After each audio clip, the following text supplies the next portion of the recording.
Thank you for welcoming me today. I'd like to talk about this idea of innovation. So my first statement goes this: $5 million. $5 million. That's how much money I wasted at one of my startups trying to do innovation with a corporate partner. So my goal for you today is don't screw it up like I did. If I can teach you that, I'm going to call that success. So let me introduce myself. My name is Robert Neivert.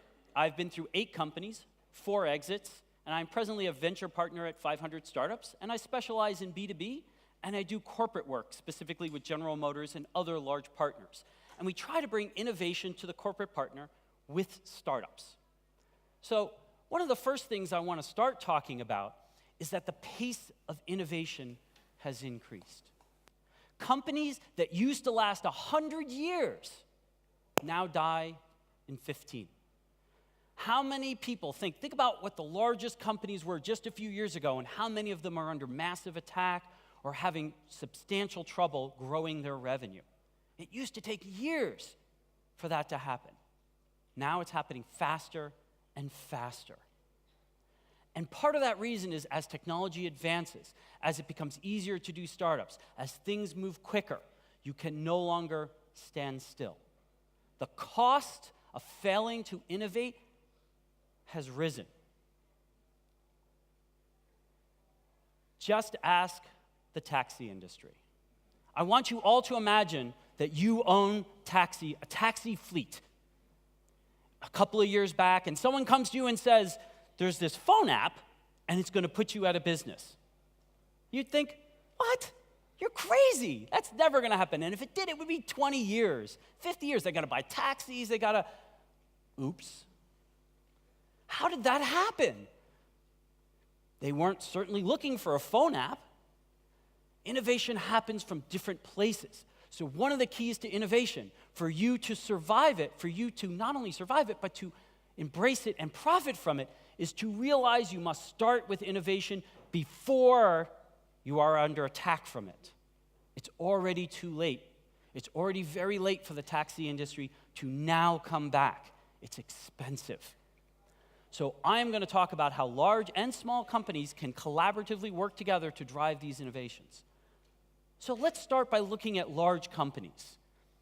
The thing about large companies, the very reason that they succeed, the very thing that makes them successful, blocks innovation. Think about a large company. It's about optimizing the resources, about using the brand, about all kinds of moving at scale. But almost all of it is procedures and process. And the people they hire are about predictable revenue, about nice, even, predictable things, about moving at scale, protecting the brand. Can you imagine being in a large company and going to your boss and saying, this project has a 90% chance of failure? Probably not a great thing in a large company, but that's the reality of how innovation works. So large companies have financial resources, they have brands, they have reach, they have tremendous procedures, they have efficiency at scale when the products are there. But innovation is against that. Innovation is not predictable. You don't set 2-year budgets for it. It's hard to scale it because you're not even sure what it is or who's going to buy it. So innovation isn't consistent with the way large companies work. Yet, as I mentioned before, if they fail to innovate, they're really in trouble. So let's look at it from the other side. Let's look at it from the startup side. If you are at a startup, innovation is much easier. You can bet your whole company every week. You're not doing public announcements, you're not being audited, you have much less financial control systems. You take risks because it's expected you're going to take risks. You can move quickly because there's not that much to move around. There's 3 people sitting around a table. It's not that many people to come to an agreement. PowerPoint is not necessary for every decision. So it's easier to innovate, but you don't have the financial resources. It's harder to scale. Even if your product is right, scaling becomes challenging. You must raise funds, you must get all these access. But wait, we just said a minute ago, guess who has those resources? Large companies. See, large companies can do really well if they can collaboratively innovate, the large company can then scale and bring it to market and have massive impact at a much faster rate. So the idea now is to figure out how to get this to work, how to get the elephant to dance with the mouse. You need the innovation, but then you need the scale from the large partner. So today's talk is going to be about how to get that to work. When I first started, I said, I wasted $5 million because I didn't know how to do this. I did. I got up to the point of this presentation, I went, okay, the rest is pretty easy. I'm sure I know how to do this, and I left. And that didn't go so well. What I learned over the course of the last few years, including the partnerships that I run now, is that there's a very specific process that helps this bring forward in a much higher success rate. So let's talk a little bit about the things you need to do to accomplish success. The first one, and I'm going to talk about, is set a very clear objective. For a large company, I recommend objectives that already exist, that the company already understands. If we have I'll give an example. Let's assume you're a telecom and you already want to move into home security. You know that this is valuable to you. You know you have that problem. It's a lot easier for the large company to understand a known problem and to look for innovation towards a known problem than it is for them to scour the planet looking for ideas. It's not that that's impossible, it's simply a lower probability success rate. Problems are usually well supported in large companies because they're known. Oh, we know we have to do that, we know we want to do that, but we don't have the right skills or abilities to accomplish that. So a lot of times you end up with these 2-year budgets and they're going to hire and they're going to form a new division. And my recommendation is consider partnering with a startup instead. So define your clear objective of a problem you already have that you lack certain particular skills or abilities to accomplish, and you're going to look for a partner to work with instead of inventing it. On the startup side, you also need an objective. And the example I'll give is that many startups, when a large company calls them, they go, wow, this is great. It's going to be worth $1 million or $1 billion. Let's just do this. Be careful. Is it aligned with what your vision is? Can you support the project they're asking for you to do? What are your objectives from this project? Can you staff and effectively get it done? Remember, the elephant can step on the mouse, and it's not pleasant. Don't be the mouse. So think about what your objectives are and make sure you have the ability to accomplish them before you begin this project. Set clear guidances as to what you're willing to commit. Some cases in a startup, you're going to have to commit all of your resources to get it to work. Okay, but know that that's the risk. I recommend you think carefully about it and try to make sure that you have the ability to survive if the partnership fails, because even under the best conditions, there's still a fairly good failure rate. So now we've set an objective. The two sides of each set an objective. The second thing I want to talk about is picking companies to work with. For a large corporate, the key thing I believe that's not obvious is that one of the most highest priorities is that you trust them. Would you do a deal with a handshake? Because in these projects, they're not going to be well documented, they're not going to be well audited, they're not going to follow standard procedures.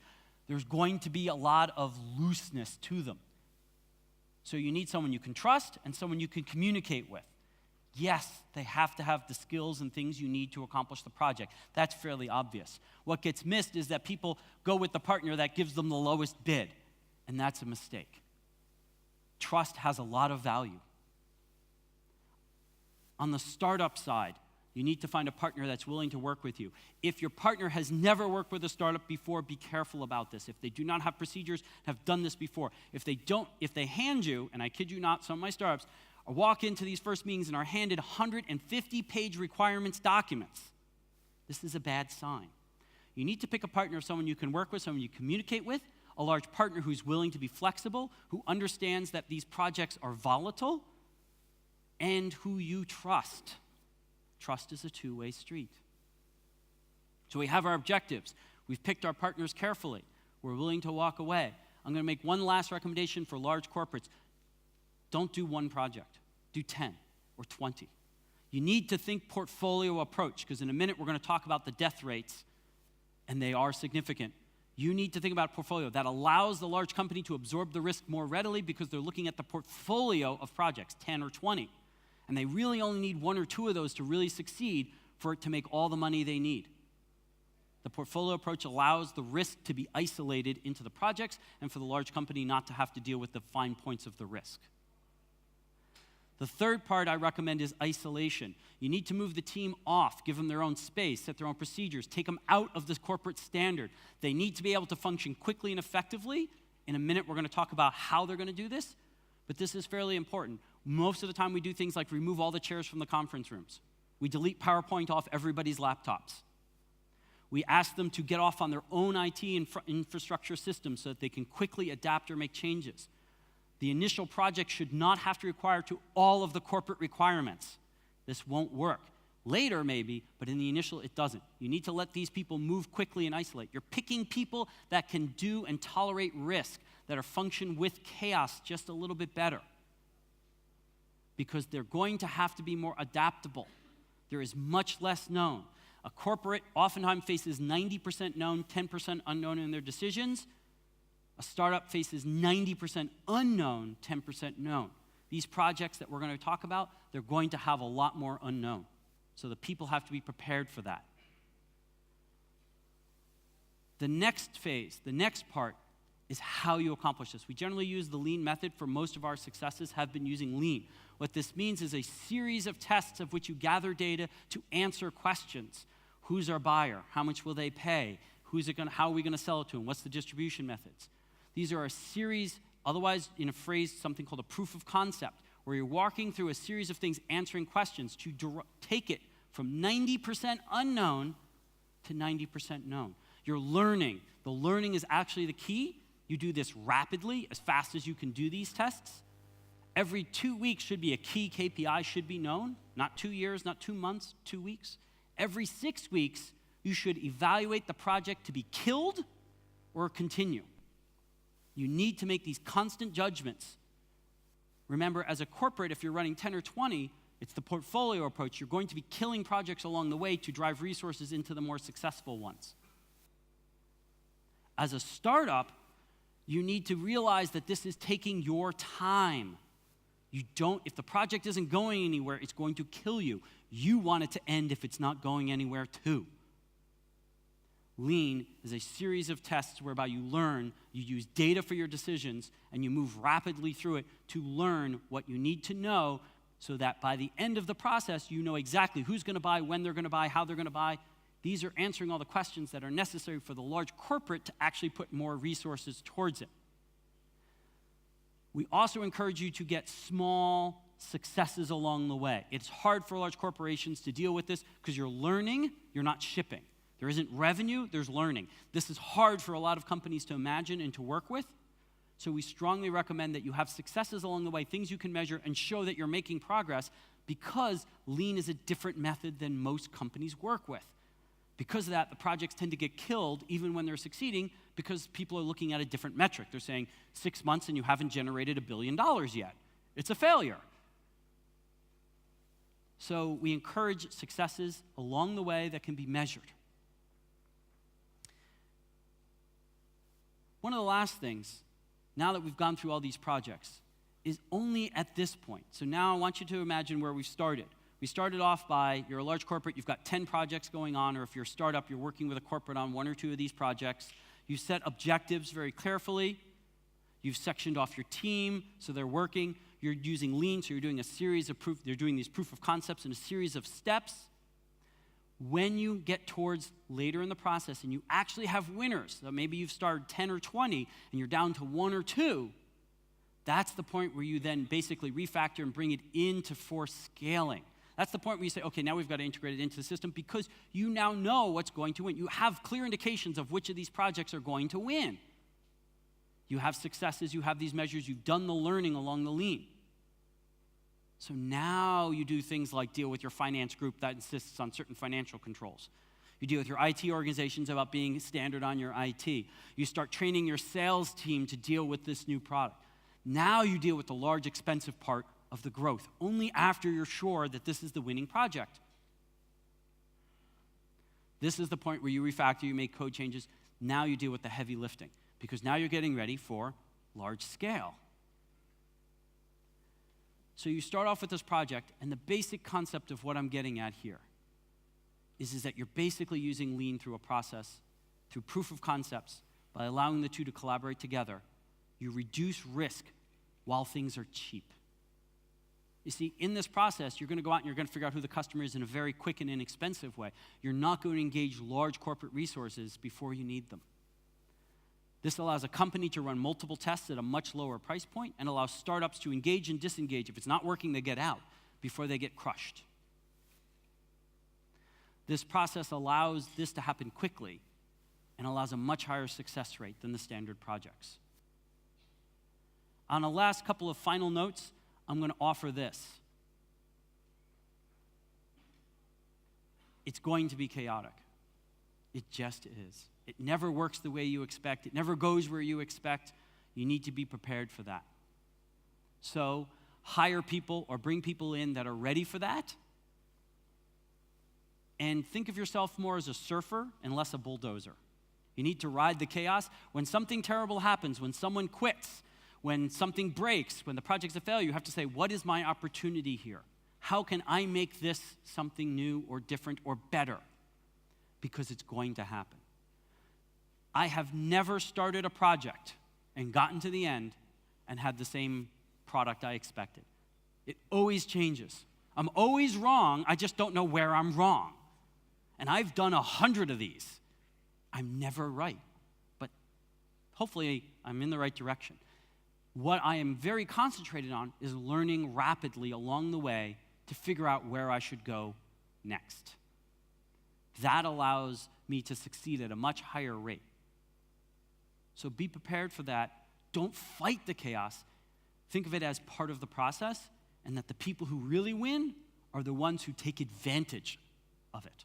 The ones who realize that when they thought they were going to sell to a bank, and they thought they were going to sell a security product, and halfway into it, they find that nobody wants to buy it, and they go, and somebody else comes to them and says, I really want to buy your product for this other thing. The people who are disappointed by that are not going to work well. The people who go, well, maybe we'll sell over here. Well, what do you want it for? There's always opportunity. You have to see that. Okay? And I'm just about out of time, so I'm going to give a very quick summary. Change is happening faster. You have a choice. You're either going to embrace it and move with it, or you're going to be crushed by it. It's your choice whether you live or die. If you're a large corporate, you can innovate. Just because you're large does not mean you can't innovate.